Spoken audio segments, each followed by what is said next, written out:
ये दूसरा दिन गर्भ का लड़का है। पहले उत्तर रूप देख लिया और आज सौदरमिंद पूर्व रूप देख रहे हैं। हालांकि एक ही दिन में पंचनाद में दोनों रूप दिखा सकते थे, लेकिन 6 दिन में कार्यक्रम में एक एक दिन लोगों को मौका मिल गया। आज मां ने सपना देख लिया और सपना देखने के बाद सुबह उठी और उठते ही वो सबसे पहले अपने राजा महासेन के पास पहुंची और महासेन ने जब अपनी महारानी को देखा तो पूछा कि आज तुम्हारे चेहरे पर अलग रंगत क्यों है, जबकि तीर्थंकर का भी कोई जन्म नहीं हुआ। तीर्थंकर का एक नियोग बैठा है कि आपके गर्भ में वो अवतरण के रूप में अवतरित हो गया है। अब देखिए कितनी प्यारी बात हमारे जैन सिद्धांत में। लोग कहते हैं कि माता पिता ने ऐसे संस्कार दिए कि बच्चा इतना होनहार हो गया, लेकिन शास्त्रों की भाषा में अगर देखो तो बच्चा ऐसा आया कि माँ के संस्कार अच्छे होने लगे। उससे पहले ना तो माँ कोई तत्व चर्चा करती है, ना ज्ञान की बात करती है, लेकिन तीर्थंकर की माँ होने के नाते उसका इतना गजब का ज्ञान शब्द बढ़ जाता है कि हर चीज उसकी तत्व ज्ञान और इस भाव से करने की और कल्याण की बात होती है। ना वो डांटे, ना मारे, ना गुस्सा करे, ना वो चिल्लाए, ना कोई सिर्फ छठ कपट, ना राग देश। इतना बड़ा पुणात्मा जीव जब गर्भ में आया उसके विचार भी वैसे पवित्र होने लगे। अगर आज के समय में कोई महिला गर्भवती हो जाए तो 2, 2.5, 3 महीने तक तो कोई पता चलेगा नहीं। 4 महीने के बाद अपने आप पेट यानी उदर धीरे धीरे बढ़ने लगता है, लेकिन जो चंदा प्रभु की मां है उसका कोई ऐसा सिस्टम नहीं है। वो जैसी है स्लिम बॉडी में ऐसी ही रहेगी। शरीर के हाव भाव इतने सुंदर, इतने गजब के, इतने रूप लावण इतना सुंदर हो जाए कि सूरज और चंद्रमा भी उसके आगे शर्मा जाए, क्योंकि उसके पेट में यानी उदर में, इस कुच्छी में तीर्थंकर बालक का जन्म धीरे धीरे गर्भ बढ़ने लग गया। लेकिन पेट में कोई पता नहीं चलेगा, हाव भाव में कोई पता नहीं। आप लोग के यहाँ अगर कोई महिला प्रेग्नेंट हो जाए तो 2-4 महीने बाद धीरे धीरे चलती है, बेड रेस्ट करती है, लेकिन तीर्थंकर की माँ ऐसा कुछ नहीं करती। उसको 1 पॉइंट भी कहीं से कहीं तक कोई प्रसव पीड़ा नहीं होती, कोई दिक्कत परेशानी नहीं होती, बैठे रहती आराम से। 56 कुमारिकाएं, कोई कंगी ला रही, कोई बिंदिया ला रही, कोई हाथ पैर दबा रही, कोई तकिया ला रही, कोई बिस्तर बिछा रही, कोई पानी पिला रही, कोई भोजन की व्यवस्था बना रही है। सौदर इंद्र कहता है कि मेरा इतना पुण्य कि मैं मां की सेवा कर पाऊं। ध्यान रखना, जो तुम्हारे बुजुर्ग माँ बाप है ना, उनका पैर दबाना भी पुण्यात्मा जी की निशानी है। हर कोई सेवा नहीं कर पाता। यहाँ पूछो, ऐसे भी कई लोग होंगे जिनकी मां ने जन्म देते ही इस दुनिया से विदा ले लिया। उस बच्चे ने अपनी आंख खोलकर अपनी मां को मां शब्द नहीं कह पाया। कुछ ऐसे भी होंगे जिनके पिता इस दुनिया से चले गए, वो अपने पिता की शक्ल नहीं देख पाए। जब कभी कोई बड़ा फंक्शन और कार्यक्रम होता है तो जब फोटो सेशन होती है तो बोलते हैं पंडित जी अपने माता पिता को बुलाओ, तो अफसोस से अपना सिर झुक जाता है। पंडित जी कहते क्यों भाई, बुलाओ ना। कहते हैं पंडित जी हमारी मां है, पंडित जी हमारे पिता नहीं है। पंडित बोलते अब क्या करें, चलो कोई बात नहीं, चाचा ताऊ को बुला लो, वो भी नहीं है। क्यों, लड़ाई हो गई, बातचीत बंद हो गई। अरे बहन को बुला लो, मैं कितने साल से रक्षाबंधन नहीं मनाया। अरे क्यों, उससे भी लड़ाई हो गई। ऐसी दर्द भरी जिंदगी में तुम जी रहे हो, लेकिन तीर्थंकर का जीव देखिए, इकलौते होते हैं, कोई भाई बहन नहीं, कोई दिक्कत, कोई परेशानी नहीं। अब आप देखिए, गर्भ में आए, मां उठकर बैठ रही है तो 4 सेविकाएं उनके साथ लगी। पानी चाहिए तो पानी लेने वाली लगी। और मालूम है, जैसे ही उस मां को पता चलता है कि मैं तीर्थंकर चंदा प्रभु को जन्म देने वाली हूं, सौदरमिंद अष्टकुमारियों को बुलाता है। हिरी, धृति, कीर्ति, बुद्धि, लक्ष्मी, श्रीदेवी, ऐसे 8 कुमारिकाएं आती हैं और वो आज्ञा देता है अपनी सचिंद्राणी को कि देखो इनसे कहो कि ये माँ के गर्भ में जाए और गर्भ में जाकर उस गर्भ को साफ सफाई करा दे। स्वाभाविक है इस पंडाल में आप प्रवेश करें, उससे पहले हमारे संयोजक जी ने कहा इस पंडाल की सफाई करो, इसमें मुनिराज आने वाले हैं, इसमें भगवान आने वाले हैं। आप भी कोई कार्यक्रम करते हो तो 4 दिन पहले अपने घर की सफाई करते हो, क्यों? क्योंकि हमारे घर में उत्सव है, कार्यक्रम है। इसी प्रकार इस गर्भ में अभी जो गर्भ आशय बना हुआ है, अभी उसमें मल मूत्र, पीप, मबाद, मांस, मज्जा, खून, रक्त, पीप सब भरा हुआ है। लेकिन सौदरमिंद जानता है कि तीर्थंकर के शरीर को स्पर्श करेगा तो पाप, इसलिए उन्होंने कहा नहीं, एक स्फटिक मणि का, कौन सा सौदरमिंद? स्फटिक मणि का एक परकोटा बनाता है और उस माँ के पेट में वो अष्टकुमारियों से कहता है जाओ इसको रख दो, अब इसी में तीर्थंकर का जन्म होगा। इसलिए उस माँ के शरीर को वो स्पर्श नहीं करते, यहाँ तक कि जब हमारा जन्म होता है तो हमारी नाड़ी, नाभि होती है, नाभि माँ के नरा से जुड़ा होती है, डॉक्टर उसको अलग करता है। लेकिन तीर्थंकर जब जन्म लेते हैं, जब परकोटे के अंदर रहते हैं तो उनका नड़ा उनकी माँ से नहीं जुड़ा होता है, इसीलिए उनको अंदर से करुणा भाव होते नहीं, माँ से राग देश होते ही नहीं, वात्सल भाव रहता है। इसलिए वो ना रोते हैं ना बिलखते हैं, दुनिया रोए लेकिन अंदर से मातृत्व प्रेम जागृति नहीं होता, उनका नर ही नहीं जुड़ा होता, बिल्कुल अलग होता है। और मालूम है हम सभी लोग गर्भ में रहते हैं तो उल्टे रहते हैं। कैसे रहते हैं? जबकि कहते हैं वो सीधे रहते हैं, सिर का भाग सही होता है और पैर का भाग ऊपर रहता है, वो उल्टे होते हैं। और तीर्थंकर धीरे धीरे बड़े होते चले जाते हैं और जब हम होते हैं तो हम 4-5 महीने के बाद जो पेट में मल, खाया हुआ कप, बचा हुआ लार रहती है, उसी को खा खा के बड़े होते हैं। लेकिन तीर्थंकर इस सब चीजों का सेवन नहीं करते। सौदरमिंद अमृत लगवा देता है उनके अंगूठे में, उसी को चूसते चूसते वो धीरे से बड़े हो जाते हैं। कोई सामग्री बाहर की नहीं खाते। जब तक मुनि नहीं बने स्वर्ग से सारा भोजन आता है, कपड़े आते हैं, वस्त्र आभूषण आते हैं, हर चीज उनकी आती है, वो फिट एंड फाइन रहते हैं, उनको किसी चीज की आवश्यकता नहीं पड़ती। 9 माह गर्भ में रहते हैं। कोई तीर्थंकर 3 दिन एक्स्ट्रा, कोई 4 दिन, कोई 5 दिन। इसलिए तो कहते हैं जो बच्चे 9 माह के बाद जन्म लेते हैं उनका माइंड, उनका शरीर, कोई अवयव कभी जिंदगी में खराब नहीं होता। ये महिलाओं की पता नहीं कैसी विसंगति बढ़ गई, 8 महीने हुए नहीं, डॉक्टर के पास 10 चक्कर लगाती है और कहती है डॉक्टर कैसे भी हो इसका ऑपरेशन कराओ। इसीलिए आपके बच्चे जब बड़े होते हैं तो पता चला माइंड से ब्रेकअप, नाक टेढ़ी मेढ़ी, आंख टेढ़ी मेढ़ी, हाथ टेढ़े मेढ़े, और सब कुछ सही है तो kidney problem, heart problem, liver problem, पच नहीं रहा, दस्त हो रहे, दांत नहीं आ रहे, बोल नहीं पा रहे, सुन नहीं पा रहे, देख नहीं पा रहे। क्यों? क्योंकि जो फैक्ट्री का माल पक जाता है वही सॉलिड होता है। जब 9 माह पूरी ताकत से माँ की एनर्जी उस बच्चे में लगती है तभी वो बच्चा बिल्कुल परफेक्ट होता है। बाबा कितने महीने में हुए थे? हम तो 9 वाले हैं, इसलिए फिट एंड फाइन है।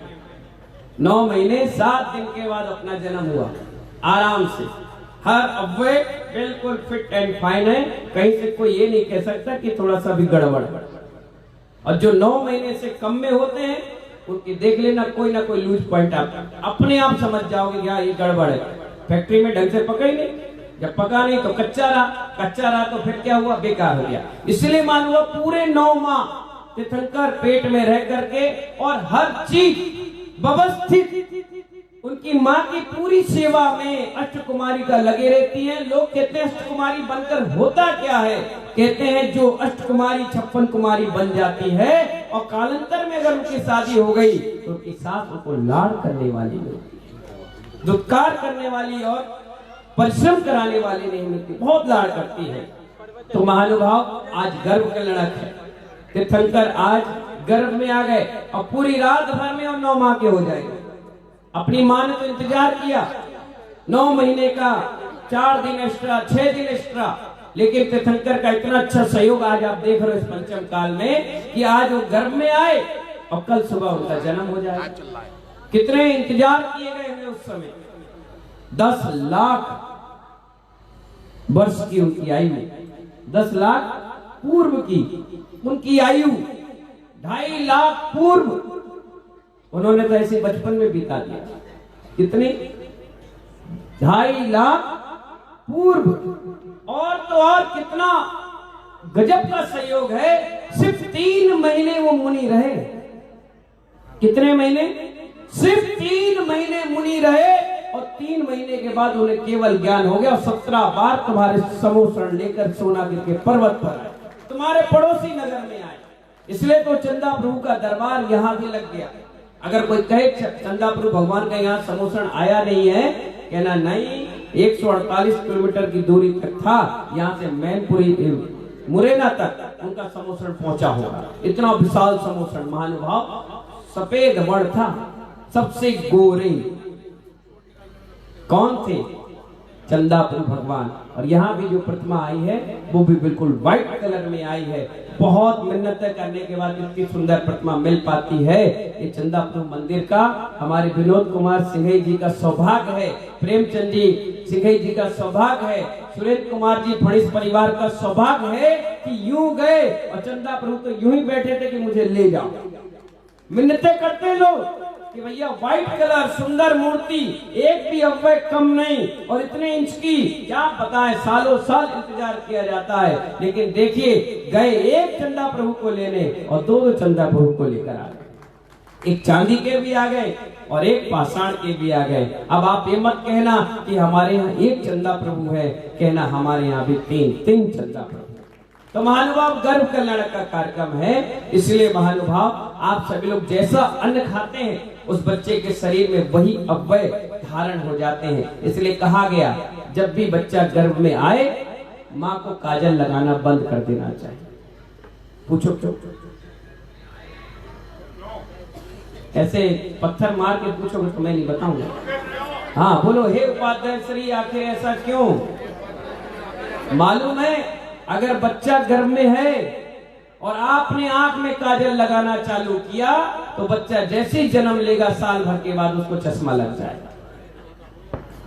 नो श्रृंगार, no lipstick, no facial, no threading और नो किसी प्रकार का मेकअप। अगर आपने ज्यादा लिपस्टिक लगाना चालू कर दिया, 9 माह का गर्भ है और खूब लिपस्टिक लगाए, तो जैसे ही बच्चा जन्म लेगा उसके ओंठ कटे हुए पैदा हुए। ये नियम है कि माँ को कुछ नहीं करना चाहिए। आदिनाथ भगवान की जयमाला पढ़ो, माँ खाए चरपरा, पढ़ो जयमाला। पढ़ती क्यों नहीं? तो सुहा करने में जिंदगी निकाल दी। एक बार पढ़ो शास्त्र। माँ ज्यादा उछले, पता चला 8 महीने का गर्भ है, भाई की शादी है, नहीं मानी तो सास कह रही रुक जा, मत जा, नहीं तो जाऊंगी। सास बड़ी खूबसूरत है, अपने भाई की शादी तो खूब जाती, मुझे जाने नहीं देती। अब गई, अब मान नहीं रही, डीजे में नाचना चालू हो गया, उछल कूद मचा लिए, कुएं, नदी, वन, पर्वत, पुल ये पार करके पहुंच गई तुम। अब क्या होगा? पता चला पेट में दर्द हो गया, अबॉर्शन कराना पड़ा, बच्चा बेकार हो गया। ये बड़ी सावधानी रखी गई। पूरे शास्त्र में पढ़ लेना चंदा प्रभु का जीवन चरित्र। उनकी माँ ने कभी पुल पार किया हो तो बताओ, उनकी माँ ने कभी श्रृंगार किया हो तो बताओ? कुछ नहीं, बिल्कुल नेचुरल ब्यूटी में रहती थी। इसीलिए लोग उनको कहते थे, वाह कितने सुंदर देखना है, तो चंदा प्रभु आका देखा, कोई प्रकार का मेकअप नहीं। अब आप कहेंगे हम सुंदर नहीं दिखते, अरे अब किसको दिखाना है? एक को दिखाए फंस चुका हुआ। जब शादी हुई तो चेहरा मुस्कुराता हुआ था, शादी के बाद किसकी मुस्कुराहट वापस नहीं आती, गायब हो जाती है। अरे भैया कहाँ फंस गए चक्कर में? आते लोग 2 महीने 4 महीने के बाद कहते महाराज अब आपके साथ रख लो। मैंने क्यों? बड़े बुरे फंस गए। तो मैंने कहा पहले ही कहा था मत फंसो, अब क्या करोगे? अब 2 को रखना पड़ेगा, ये तो लड़ाइयां हो जाएगी। इसलिए महानुभाव, जब घर में बच्चा आ जाए तो भोजन बड़ा सात्विक, विचार बहुत अच्छे। अब क्या करें? मोबाइल आंख पर लगा करके टीवी देखते हो? नहीं महानुभाव, हम धार्मिक चीज देखते नहीं। ध्यान करना चाहिए, जाप करना चाहिए, जितनी हो सके पूजा भगवान का अभिषेक देखना चाहिए, नेचुरल देखना चाहिए। इससे आने वाले गर्भ में कोई दिक्कत और परेशानियां नहीं आती। हम गाजियाबाद में थे और एक बॉम्बे से बिटिया आई, उनकी माँ वहां रहती थी। उन्हें कहा तुम यहीं आ जाओ, तुम्हारी सास नहीं है, तुम यहीं, हम तुम्हारी सेवा करें, व्यवस्था बनाए। हमारा कार्यक्रम पंचनाथ का चल रहा था। वो आई, उनकी माँ ने बोली ली और उसने शास्त्र दिया, मेरे का आशीर्वाद। बोले महाराज जी पूरा समय चल रहा है। मैंने कहा बिल्कुल नॉर्मल होगा, चिंता नहीं कर। शास्त्र लेकर गई, आधे घंटे के बाद लड़के का जन्म हुआ। उसका नाम ही सुत रख दिया गया, जिनवाड़ी देकर गई। अब वो लड़का हो गया इतना बड़ा, तो उसकी माँ हमेशा कहती है, बोले जिनवाड़ी मैंने दान की थी तभी तू बच्चा नॉर्मल पैदा हुआ। इतना मास्टर माइंड लड़का कि वो 10वीं की क्लास में पढ़ता है और कॉलेज के बच्चों को ट्यूशन देता है। अब आप सोचिए कितना मास्टर माइंड है। ये फर्क पड़ता है गर्भ में आए हुए जीव का। इसलिए आपसे कहना है, मेरा रिक्वेस्ट भी है कि अपने जीव की रक्षा करिए। जितने सुंदर तरीके से आप उस बड़े पेट में बढ़ रहे जीव की रक्षा करेंगे, आने के बाद जब जन्म लेगा तो वही तुम्हारी भी रक्षा करेगा।